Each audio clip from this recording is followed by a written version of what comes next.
شروع کرتا ہوں اللہ کے پاک نام سے جو نہایت مہربان رحم کرنے والا، جو عزت دینے والا، جو رزق کا رزاق، جس نے پیدا کیا اور جس کے قبضے میں میری روح ہے۔ ہمارا جو ٹاپک چل رہا ہے جی وہ آٹو امیون ڈیزیزز پہ سیریز چل رہی تھی، اور اس کا آج ایک عام حصہ ہے، اور اس عام حصے سے محض دنیا میں جتنی بیماریاں ہیں یہ زیادہ بڑا ایک ٹاپک ہے جس کا نام ہے ایلوپیشیا، گنجا پن اور بالڈنس بھی جس کو کہتے ہیں۔ اس کو ہم ذرا سمجھیں گے اس دفعہ کہ ایلوپیشیا کیا ہوتا ہے، کتنی ٹائپس ہوتی ہیں اور اس کا تدارک کیا ہے ہمارے پاس۔ اس سے پہلے میں انیمن کا ایک خوبصورت سینٹینس ہے جس کو میں پڑھنا چاہتا ہوں۔ اگر میں چاہتا تو اپنی دیوڑی مطلب جو آپ کا اس کا گھر کا حصہ تھا، ڈیوڑی اس کو کہتے ہیں۔ اگر میں چاہتا تو اپنی ڈیوڑی کو سونے اور چاندی کی اینٹوں سے بھر لیتا۔ اگر میں چاہتا تو اپنے گھر کو سونے اور چاندی کی اینٹوں سے بھر لیتا، لیکن نہیں، میں نے ایسا نہیں کیا، بلکہ اللہ تعالیٰ نے مجھے ایک راز ہومیوپیتھی عطا کی، جس کو میں اس کی مخلوق تک پہنچا کر اپنا فریضہ ادا کیا۔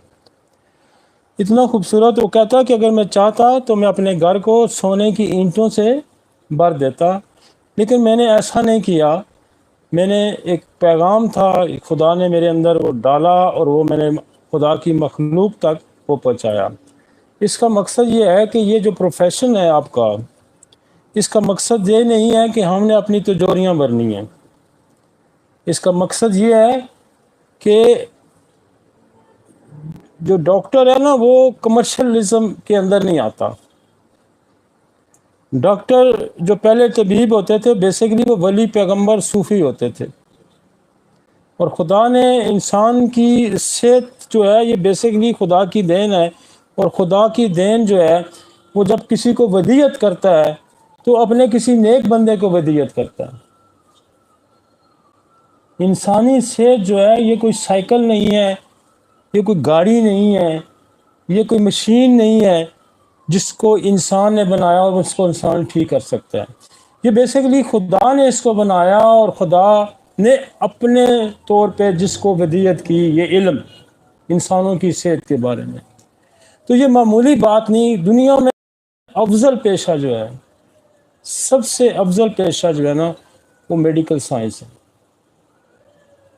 لہٰذا یہ خدا اپنے ان بندوں کو سپرد کرتا ہے، یا ان سے وہ توقع کرتا ہے کہ سلوک خدا انسانوں سے کرتا ہے، جس کو میں نے یہ علم ودیعت کیا وہ بھی میرے انسانوں سے وہی سلوک کرے۔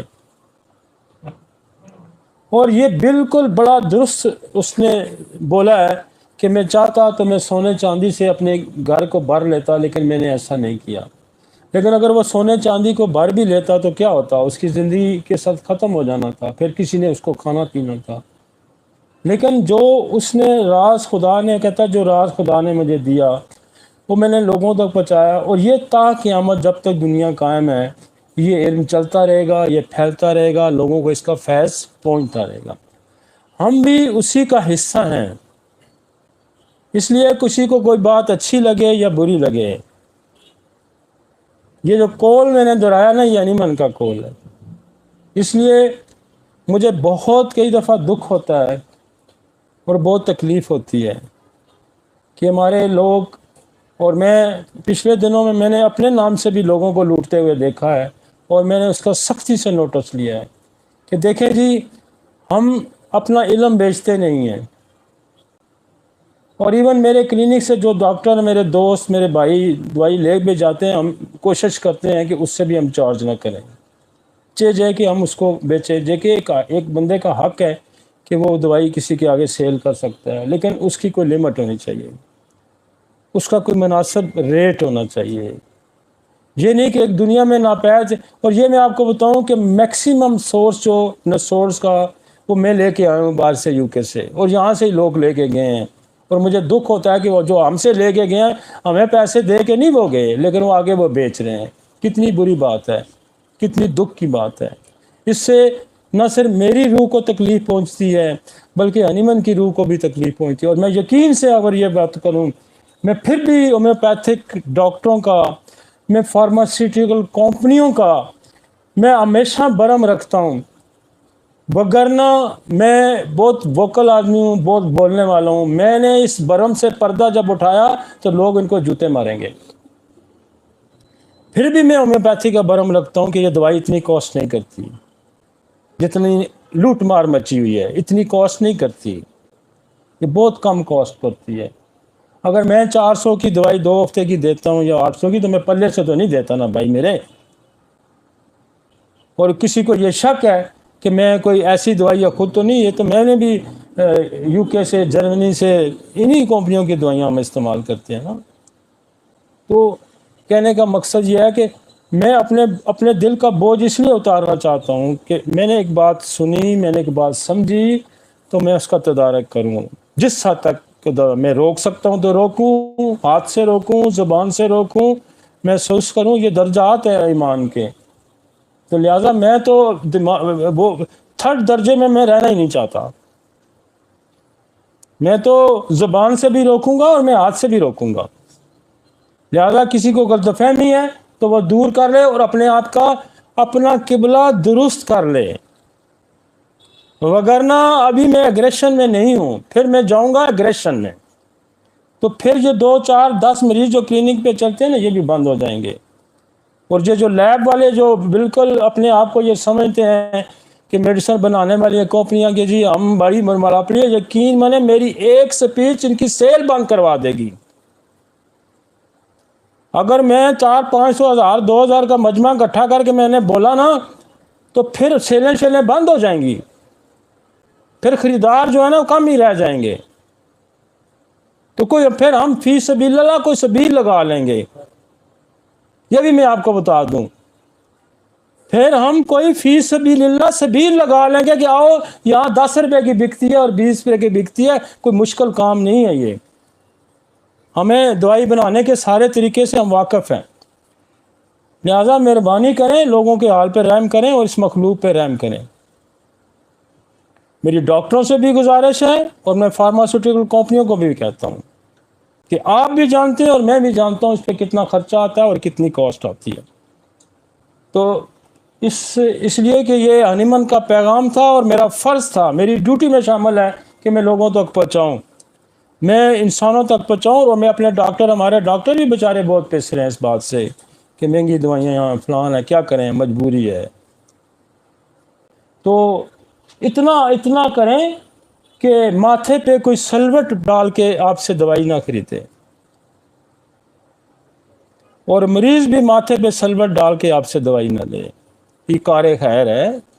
میں آپ کو بتاؤں رزق کا ٹھیکہ خدا کا ہے. آپ جتنی مرضی یا لوٹ مار کر لیں، رزق کا ٹھیکہ تو خدا نے، یہ کہیں نہ کہیں دائیں بائیں ہو جائے گا،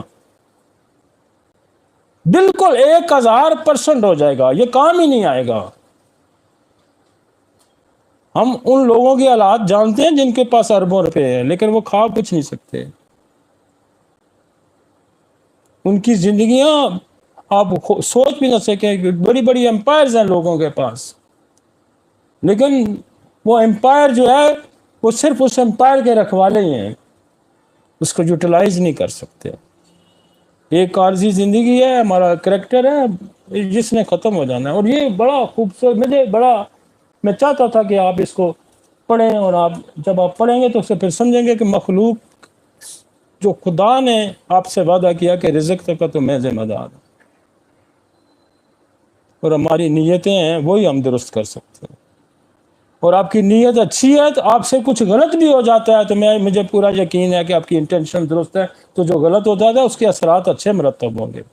آپ کی نیت غلط ہے، آپ بے شک نمازیں پڑھیں، آپ بے شک عمرے کریں، آپ زکاتیں دیں، آپ کی نیت ہی خراب ہے. آپ کے پیچھے ایک چھپا ہوا ایسا انسان ہے جو کہ لوگوں کو لوٹ مار کر ہے، وہ نمازیں، روزے، زکاتیں، کوئی فائدہ نہیں ہے اس کا۔